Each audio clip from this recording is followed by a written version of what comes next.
And Saagar, they've got a backup plan too, which is that if it doesn't work out, they think we should backstop their losses. So all the gains to them and the losses, we're here to backstop and make sure that Sam Altman and Elon and Mark Zuckerberg and all the rest are just fine. Here is Sam Altman in a recent interview speaking to exactly this.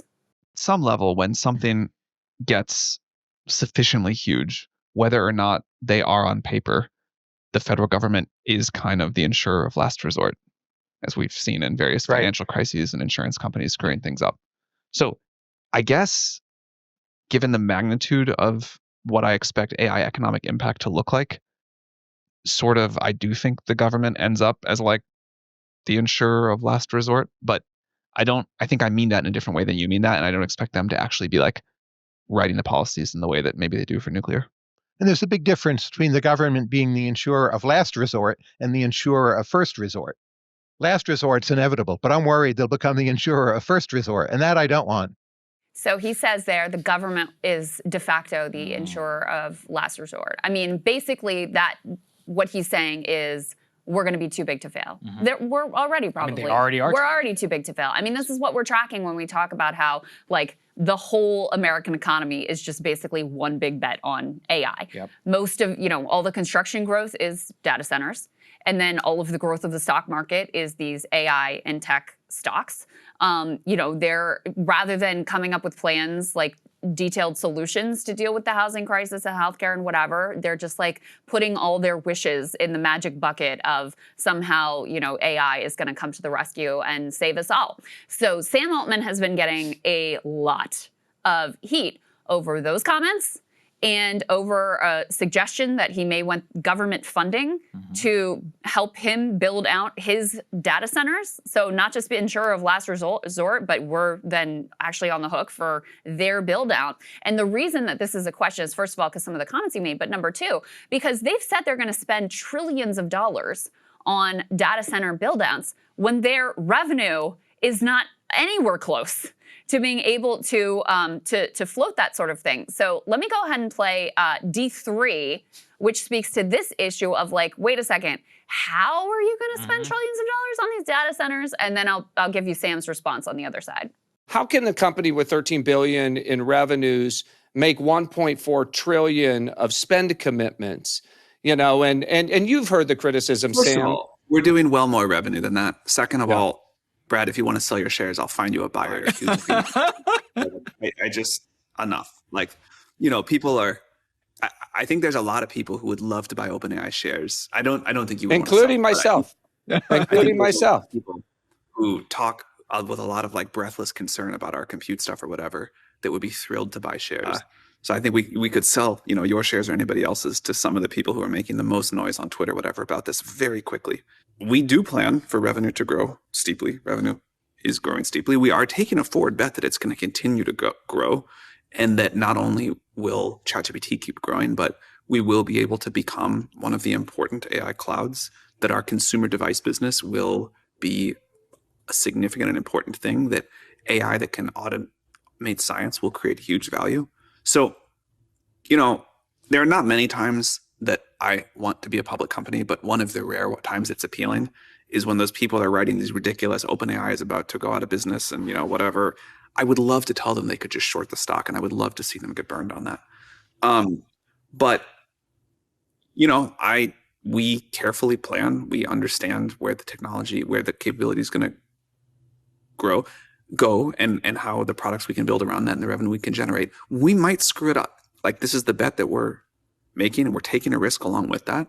Think about how modest of a question that was. Very touchy. It was just some people say you can't do that. And he's like, oh, well, if you want to sell your shares, then I'm sure I could find a buyer for them. Many may not remember, but there was a famous moment in the Enron meltdown where the CEO, God, I'm blanking on it, not the CEO, the COO, Jeffrey Skilling, that was his name, the guy who went to prison. And an analyst asked him about irregularities in the Enron books, and he called him an asshole on the call. He was an asshole. It became a massive moment. If you ever watched the documentary or read the book, The Smartest Guys in the Room, that's what it reminded me of. It was a tell. It was a tell. It was super touchy, and that's what eventually led into the actual meltdown of the company. And by the way, just so you all know from that whole period about I'd like to see them short the stock or whatever, go take a look at NVIDIA over the last 5 days. They've lost 10, 15%, and their overall stock value. Modest reductions, again, in those stocks matter for the overall U.S. economy because NVIDIA alone, the last time I checked, was 8% of the entire U.S.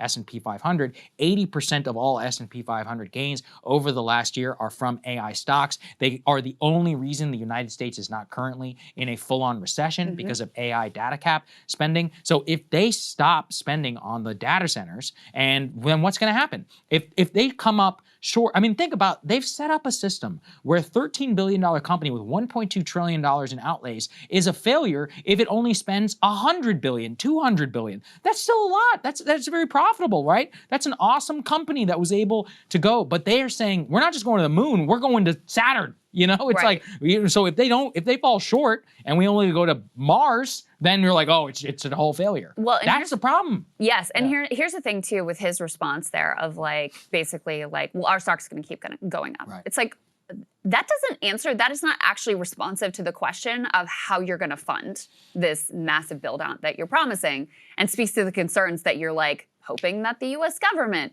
helps you to make sure, or some sort of weird, gimmicky vendor financing, like boondoggle. Like, okay, I actually don't doubt that the stock continues to go up because I think this government is now all in on AI and is going to make sure that you don't collapse. You are too big to fail. Your entire industry now is basically too big to fail. So the fact that the government is likely to continue to inflate the bubble is not responsive to the question of how this is all going to work out. So in any case, Sam put out an Ackman-esque post here in response to these questions and some others and concerns that he's been getting. The very fact that this post is so lengthy, in my view, is a red flag to begin with, because if you have simple answers like, oh yeah, our revenue is gonna, like, here's our revenue trajectory and that's how we're gonna fund it, that doesn't take, however many words this is to be able to put out. So let's go ahead and put D2, guys, up on the screen here. This also got originally a community note that I'll get back to. I'm gonna read this, even though it's a little tedious, because I do want to get into what he's claiming here. So he says, I'd like to clarify a few things. First, the obvious one, we do not have or want government guarantees for open AI data centers. We believe governments should not pick winners or losers, and taxpayers should not bail out companies that make bad business decisions or otherwise lose in the market. If one company fails, other companies will do good work. What we do think might make sense is governments building and owning their own AI infrastructure. But then the upside of that should flow to the governments as well. We can imagine a world where governments decide to offtake a lot of computing power and get to decide how to use it, and it may make sense to provide lower cost of capital to do so. Building a strategic national reserve of computing power makes a lot of sense, but this should be for the government's benefit, not the benefit of private companies. The one area where we have discussed loan guarantees is as part of supporting the build-out of semiconductor fabs in the US, where we and other companies have responded to the government's call and where we would be happy to help, though we did not formally apply.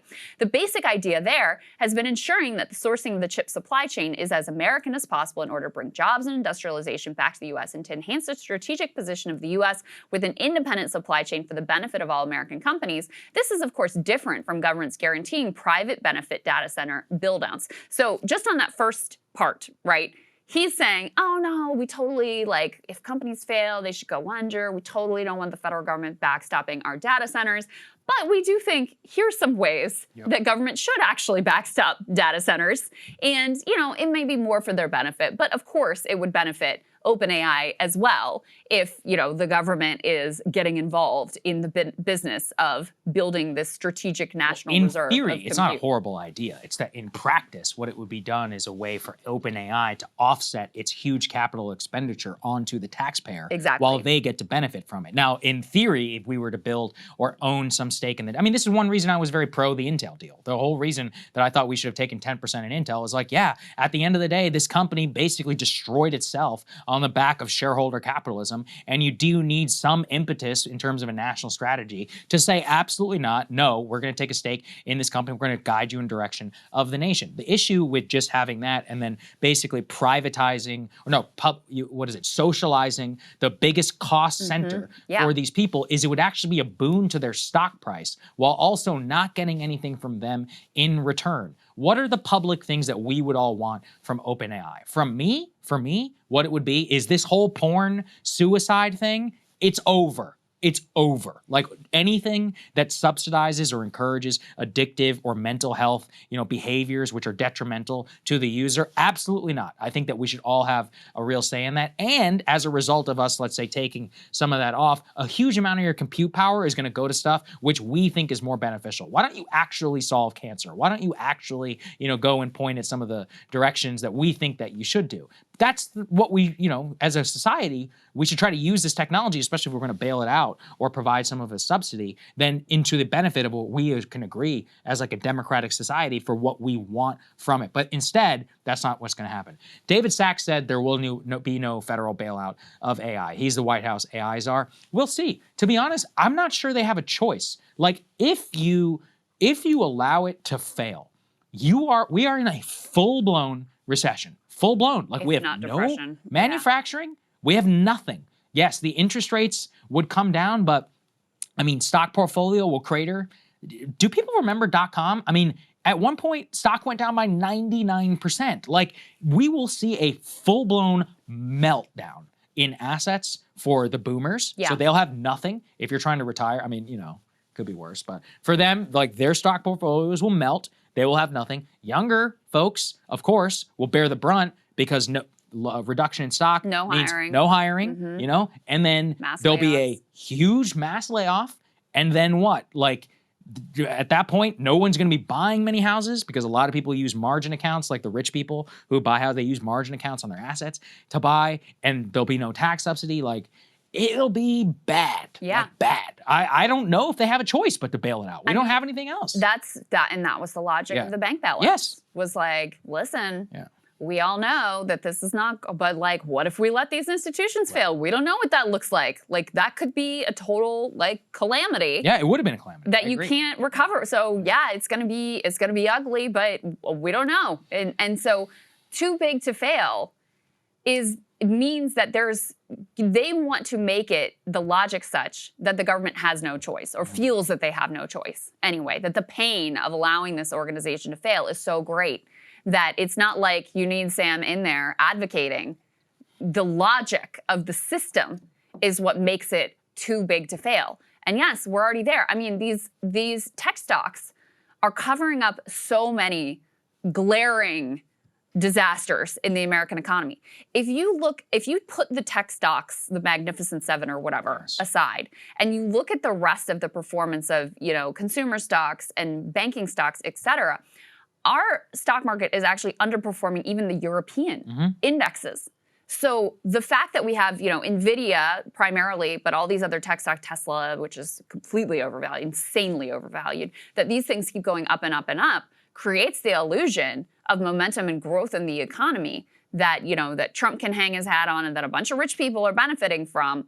Meanwhile, everything else is stagnating. And so if that goes away and you deal with the fallout of that, oh my God. So we are already really in a disastrous situation. It can't go down. It can't. We don't have anything else. We don't have pensions in this country. We only have 401ks. That's right. We have no guaranteed cash. The number has to go up. If the number doesn't go up, we're fucked. The whole country is a bet on AI. The music will stop. 50% of all consumer spending in the United States today is from the top 10% who are doing so on the inflated value of their stock portfolio. What would happen? What was that term you said about NAFTA, a giant sucking sound? Yeah. That's what's gonna, for real. If there is a 99% drop in the QQQ or the tech stocks or something like that, game over. Like air travel, done. Consumer spending, done. Housing market, done. Like everything will collapse. And if you're poor, you may root for that because you're like, oh, screw them. It's like, yeah, well, they control your destiny too. Okay, so they're going to be I don't want it to be this way. I'm just telling you. You're going to get fired. You're going to make it so that you can't get a job. Interest rates and all that will go down for them. It's not going to be to your benefit. So it's just I don't know. It's very dark. If they don't radically change something soon, Yeah. which of course they're not going to do, we will face this political question. And in my opinion, they absolutely will get a bailout because the alternative is so catastrophic. I mean, it genuinely be catastrophic, Yeah. I think, to the U.S. economy. Put D4 up on the screen as the last element we'll throw to in this block, just to show you the amount of debt that's already being taken on in order to finance the AI data center build out. And you can see, in 2024, it's like a, very minimal amount. And now you just have this absolute explosion in debt-backed financing of these data centers. And, so you've got, nobody asked for this, right? Communities in uproar, political system already showing the signs of being roiled by this. And you have all this debt being taken on, these companies already too big to fail. And then, these inklings from Altman, and he's just the only one dumb enough to say it out loud, apparently, that, they're looking for the federal government to help them continue this build out and to be there for them in, if they fail. So that's the landscape we're facing right now. Not looking very good. Hey, if you like that video, hit the like button or leave a comment below. It really helps get the show to more people. And if you'd like to get the full show ad-free and in your inbox every morning, you can sign up at breakingpoints.com. That's right. Get the full show, help support the future of independent media at breakingpoints.com.